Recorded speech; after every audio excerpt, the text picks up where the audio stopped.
नमस्कार दोस्तों, कैसे हैं आप सब लोग। दोस्तों, आपका इंडियन होम डीआईवाई में बहुत बहुत स्वागत है और मैं हूं श्रेया। और आज हम बनाएंगे घर पे गिलोय का पाउडर, और साथ ही अगर पाउडर लेने में दिक्कत है तो उससे कैप्सूल बनाए जाएं, वो विधि भी हम देखेंगे। दोस्तों, अब एक छोटी सी रिक्वेस्ट, अगर आप मेरे YouTube चैनल पे नए हैं तो प्लीज़ चैनल को सब्सक्राइब कर दीजिएगा और घंटी वाला बटन दबा दीजिएगा, ताकि जब भी वीडियोस डालें तो सबसे पहले नोटिफिकेशन आपके पास आए। अधिकतर ये सवाल पूछा जाता है कि प्रमाण क्या है कि गिलोय फायदा करती है, तो आज पहले प्रमाण देख लेते हैं। चरक संहिता जो ऋषि चरक द्वारा लिखी गई है, उसके अंदर हर औषधि और उसके जो गुण धर्म है उसके बारे में वर्णन किया गया है, और उसमें गिलोय भी शामिल है। चरक संहिता एक ऐसा ग्रंथ है जिसपे आयुर्वेद की सारा जो ज्ञान है वो टिका हुआ है। अब बात करते हैं कि चरक जी ने जो ये ज्ञान इसमें लिखा हुआ है चरक संहिता में, इसका स्रोत क्या है। तो पहले भूमिका पे चलते हैं। ये चरक संहिता की भूमिका है और इसमें उन्होंने कहा है कि आयुर्वेद अथर्ववेद का उपांग है, यानी आयुर्वेद का जो निर्माण है वो अथर्ववेद से हुआ है। सारे वेद ब्रह्मा जी द्वारा कहे गए हैं, ये इसका इसमें प्रमाण दिया जाता है। साथ ही ये भी कहा जाता है कि कालांतर में मनुष्य के हित के लिए अथर्ववेद के साथ आयुर्वेद को भी पृथ्वी पर भेजा गया। अब देख लेते हैं कि ये जो अथर्ववेद है इसके कौन से भाग में इसके बारे में उल्लेख है। तो इसके प्रथम भाग को जब आप देखेंगे तो इसके 4 भाग हैं और हर भाग में अलग अलग कांड है। तो प्रथम भाग के प्रथम कांड में लिखा गया है कि इस कांड में विविध रोगों, शत्रु विनाश, प्रसूति, देह पुष्टिक्रम, रोग निवारण, दीर्घायु आदि के मंत्र हैं। तो यानी जो अथर्ववेद है उससे ही आयुर्वेद निकल के आया है। अब ये तो हमने बात करी कि अथर्ववेद और चरक संहिता के आपस में क्या जो है संबंध है, लेकिन अब आगे चलते हैं। जब आप बात मुझसे पूछें कि साइंटिफिक क्या प्रमाण है, ये तो वेदों की बात होगी, लेकिन इसका साइंस ने कोई प्रमाण दिया है, तो आज हम साइंस के प्रमाण की भी बात आपसे करेंगे। ncbi.nim.nis.gov ये भारत सरकार की साइट है, जिसपे जो मेडिकल कंडीशंस पे रिसर्च पेपर होते हैं, दवाइयों के बारे में रिसर्च पेपर हैं, वो पब्लिश होते हैं। और इसमें आप मेरे साथ देख रहे हैं गुडची का रिसर्च पेपर। इसमें हाईलाइटेड जो है उसमें गुडची के गुण हैं, जिसमें एंटीऑक्सीडेंट, एंटी एनर्जिक और इम्यूनोमोडुलेटरी, यानी कि हर तरह के गुणों के बारे में आप पढ़ना चाहें तो इसे पॉज करके आप देख सकते हैं, या NCBI की साइट को भी विजिट कर सकते हैं। NCBI की साइट पे अगर आप आगे देखेंगे तो गिलोय के जो हैं गुण धर्म लिखे हुए हैं, जिन्हें फाइटोकेमिकल गुण कहा जाता है। जो फाइटोकेमिकल गुण है उसी के आधार पे दवा जो है क्या क्या काम करती है वो निर्धारित होता है। तो ये जो हाईलाइटेड आप एरिया देख रहे हैं, ये जो है गिलोय के गुणधर्म है। इसको आप पॉज करके चाहे तो देख सकते हैं, और इसी वजह से जो गिलोय है हर बीमारी के अंदर आपको फ़ायदा देती है। तो आज आपके पास में प्रमाण है कि आप वेदों के अनुसार आयुर्वेद को समझें तो आयुर्वेदिक पद्धति में वो दवा बहुत ही उत्तम है, या साइंटिफिक रिसर्च के समान उसको तुलना करें तो साइंटिफिक रिसर्च में भी गिलोय खरी उतरती है।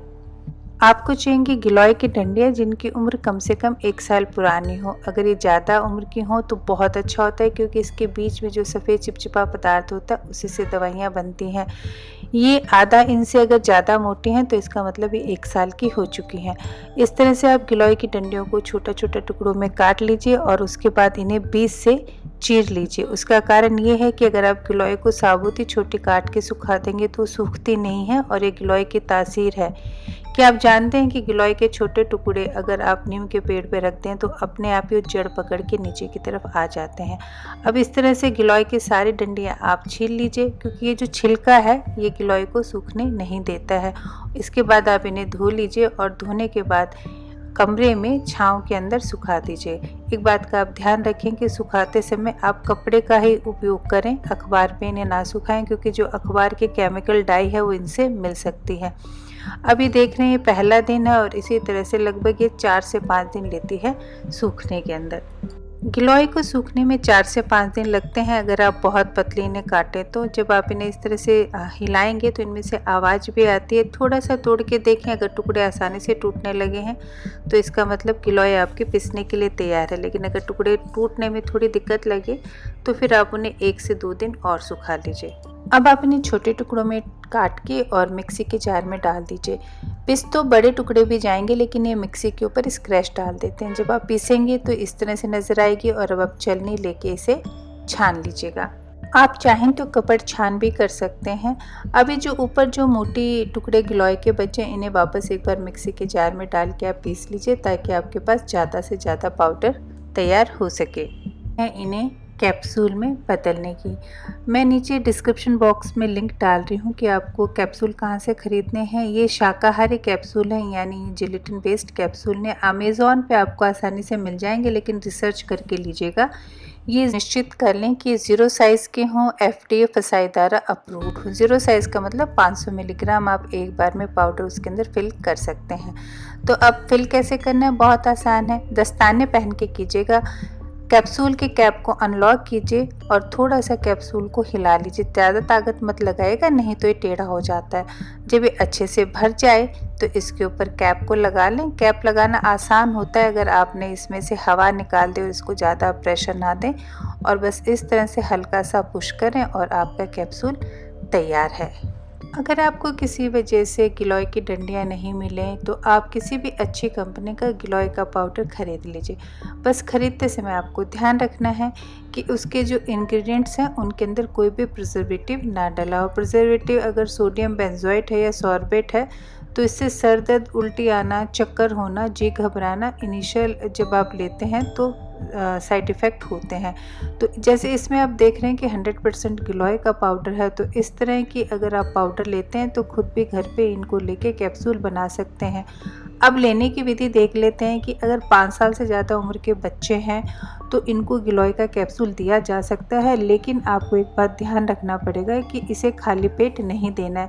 गिलोय का रस तो खाली पेट पिया जाता है, लेकिन गिलोय के कैप्सूल खाली पेट नहीं लिए जाते। तो खाना खाने के बाद में आप इन्हें कैप्सूल जो है छोटे बच्चों को जो 5 साल से ऊपर हैं तो 500 mg के बजाय आप 250 mg दे सकते हैं, यानी पूरे दिन में 1 mg से ज़्यादा नहीं देना है। अगर बड़े हैं, जो हम मान सकते हैं कि 15 साल से बड़े हैं, तो हम उन्हें पूरे दिन में 3 मिलीग्राम से ज़्यादा हमें उन्हें देना नहीं चाहिए।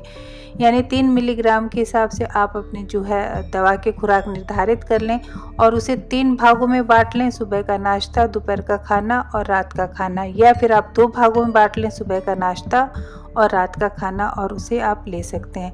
लेकिन कई बार ये होता है कि कोई बीमारी ज़्यादा है और ऐसे में आप रोग प्रतिरोधक की क्षमता बढ़ाने के अलावा बीमारी के लिए भी लड़ना चाहते हैं, तो इसकी खुराक दुगनी करनी पड़ती है, लेकिन 6 मिलीग्राम से पूरे दिन में ज़्यादा नहीं होनी चाहिए।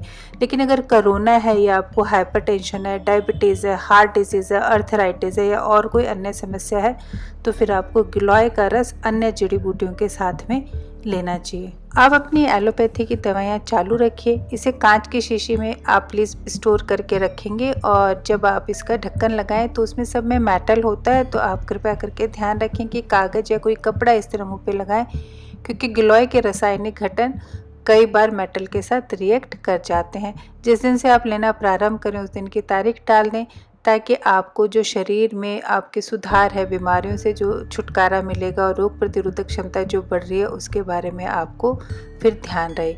अब एक और अनुरोध कि गिलोय जो है बहुत तेज़ी से पूरे ही विश्व के अंदर फेमस हो रही है, और ऐसे में भविष्य में इसकी कमी हो सकती है।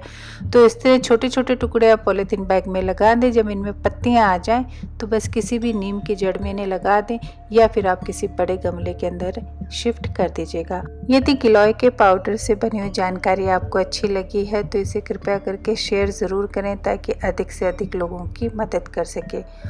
उम्मीद है वीडियो आपको पसंद आया। लाइक ज़रूर कर दीजिएगा और कमेंट ज़रूर कीजिएगा कि कैसा लगा। मैं जल्दी मिलूँगी नए वीडियोज़ के साथ। अपना ध्यान रखें, सुंदर लगें, स्वस्थ रहें। Take care, bye.